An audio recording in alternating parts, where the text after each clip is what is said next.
Good evening, students. This is Santosh Kumar Sinha, your English faculty, and welcome to my channel that is called ज्ञान गुरु English.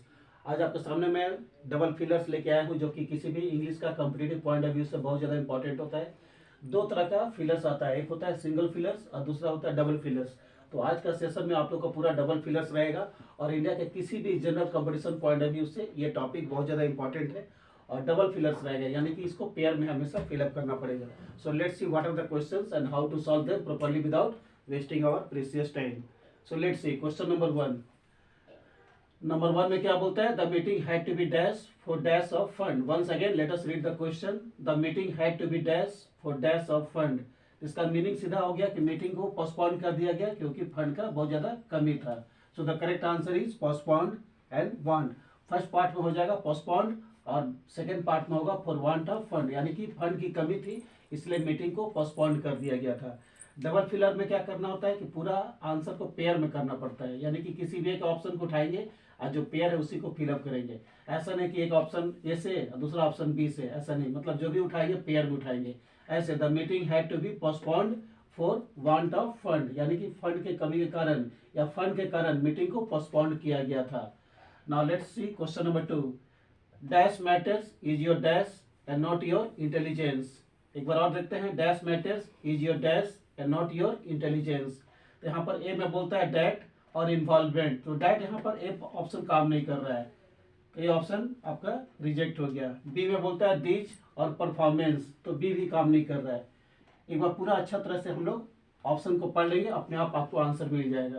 तो correct answer क्या हो जाएगा? C, what matters is your involvement and not your intelligence. So the correct answer is C. क्या हो जाएगा? What matters is your involvement and not your intelligence. So the correct answer of question number 2 is C. Now let's see question number 3.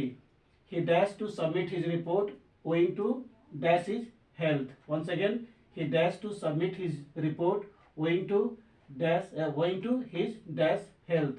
तो option A में क्या बोलता है? Succeeded, ये भी काम नहीं कर रहा है, फेल्ड नहीं होगा, सॉरी बी पार्ट में हमारा आंसर हो जाएगा। He failed to submit his report owing to his ill health. इसका क्वेश्चन नंबर 3 का आंसर हो जाएगा बी आपका। He failed to submit his report owing to his ill health, यानी कि अपना रिपोर्ट को सबमिट करने में वो फेल हो गया क्योंकि उसका हेल्थ काम नहीं कर रहा था। So failed and ill is the correct answer.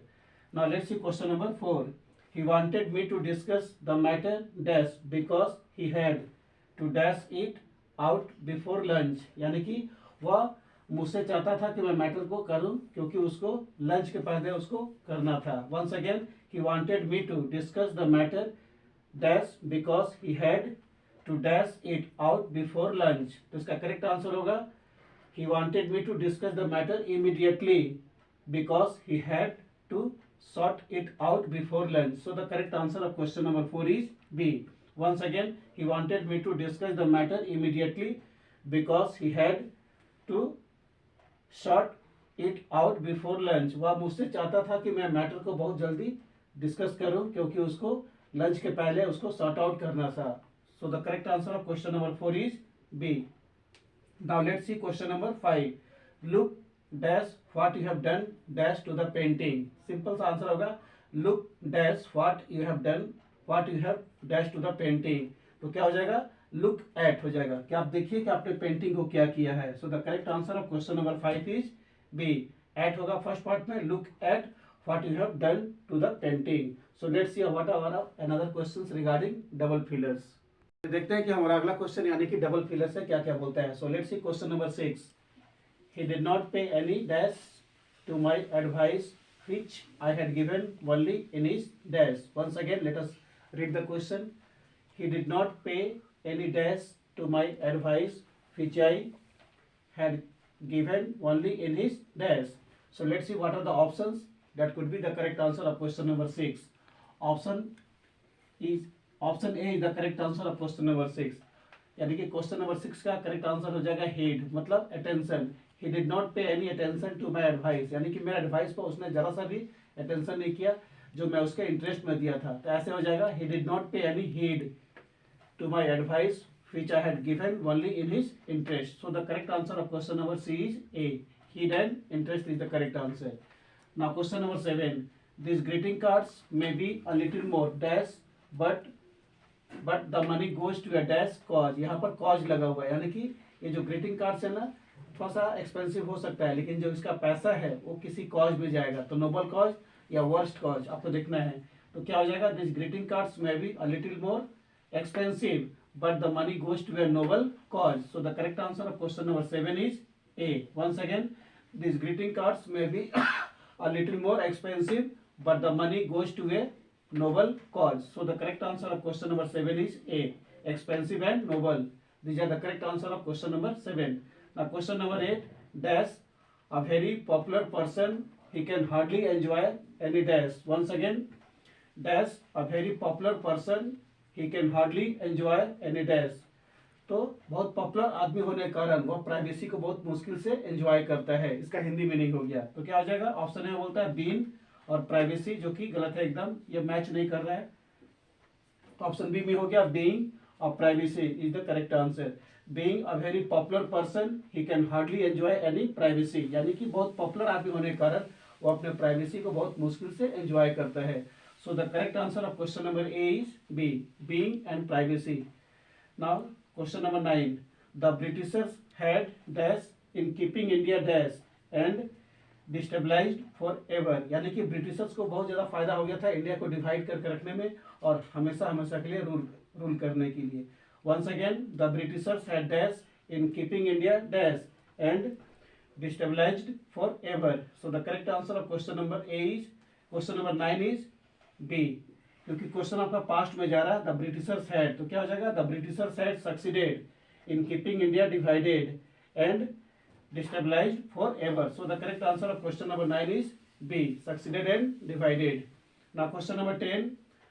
She could dash punishment, she could dash punishment only dash of the जजेस जेनरसिटी, यानी कि जज का जो जेनरसिटी था उसके महानता कारण उस लड़की को पनिशमेंट मिलने से रोक दिया गया, इसका हिंदी मीनिंग हो गया। So once again let us read the question. She could dash punishment only dash of the जजेस generosity. So the correct answer of question number 10 is she could. ये भी पास्ट में जा रहा है, मॉडल वर्ब कुड है, तो क्या हो जाएगा, she could escape punishment only because of the जजेस generosity. So the correct answer of question number 10 is B, क्या हो जाएगा, escape and because. So let's see what are our another questions regarding double fillers. चलिए देखते हैं कि आज का फाइनल सेशन का हमारा फिल इन द ब्लैंक्स यानी कि डबल फिलर्स क्या क्या बोलता है और उसका सोल्यूशन क्या होगा। So let's see question number 11. The dash of many people in dash India is not adequate to satisfy their basic needs. Once again, the dash of many people in dash India is not adequate to satisfy their basic needs. So the correct answer of question number 11 is the income of many people in rural India is not adequate to satisfy their basic needs.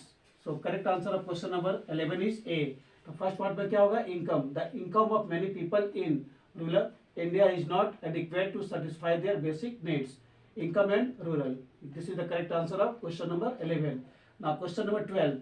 He is always dash in dash out instructions. Once again, he is always dash in dash out instructions.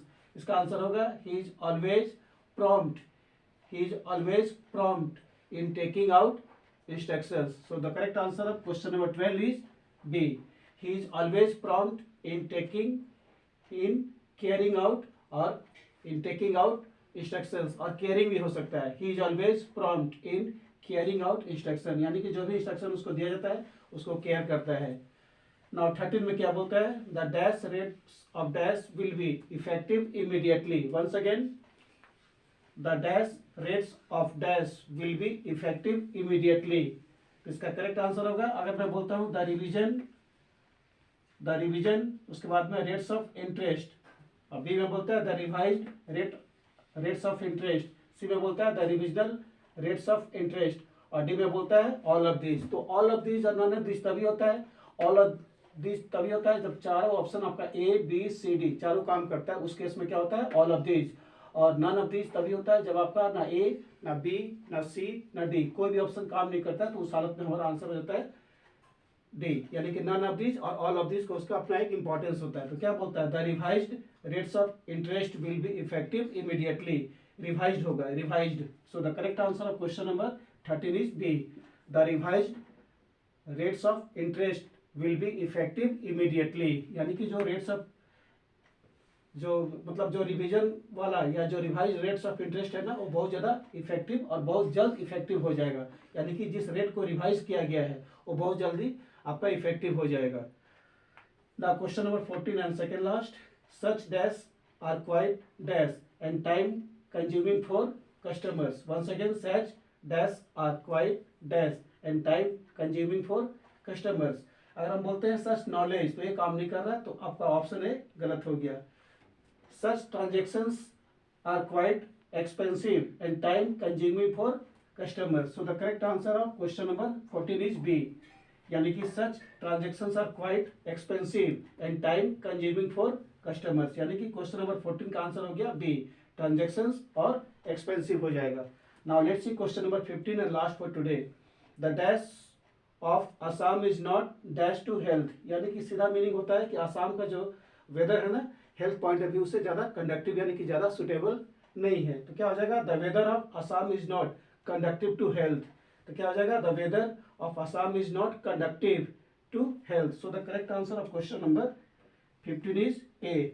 The weather of Assam is not conducive to health. यानी कि असम का जो weather है ना health point of view से बहुत ज़्यादा conductive यानी कि यूजफुल नहीं है. So these were the questions regarding double fillers. In next video I shall provide you lots of questions regarding double fillers as well as single fillers. अगर आपको ये वीडियो अच्छा लगे तो इसको लाइक कीजिए, शेयर कीजिए और ज़्यादा से ज़्यादा इसको सब्सक्राइब कीजिए. Till then good night to all of you. Thank